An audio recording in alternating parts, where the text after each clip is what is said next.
You heard much about the Grey Wardens of old?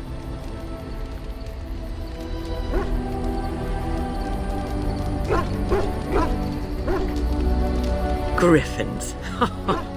Alas, that seems to be the only thing people remember from the tales. The mighty flying mounts that bore the Grey Wardens into battle. Unfortunately, they've all passed back into the Maker's hand. So that wish will have to go unfulfilled. It was said that watching the Wardens ride in on their white griffins was enough to rouse a weary heart and put the dance back in the step of an old man. The Grey Wardens were powerful, feared and respected, but they also inspired the common people. I remember a tale that was told to me many years ago.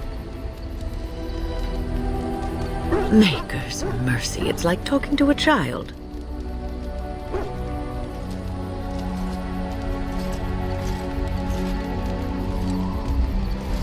Yes, there are griffins in this story.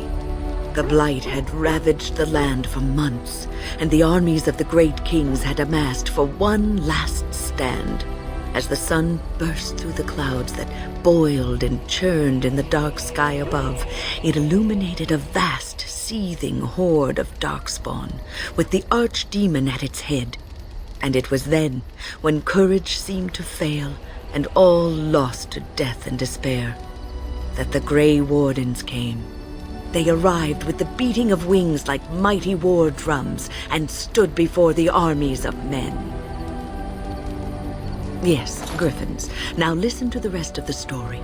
The Grey Wardens, grim and fearless, marched forth, ever between the men and the encroaching darkspawn.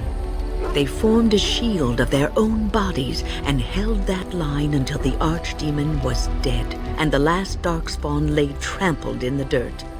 And then, demanding neither reward nor recognition for their sacrifice, the Grey Wardens departed. When the clouds finally rolled back and the sun shone full upon the blighted ground, the great kings knew that they had lost no men, and none of their blood had been spilled. This is a tale about no battle the Grey Wardens have fought, and yet about them all. They have always defended us from the darkspawn, taking losses so we do not have to. People may have forgotten over the centuries, but nothing has changed. This knowledge has been blessing and burden to Grey Wardens past, and now it shall be your blessing and your burden.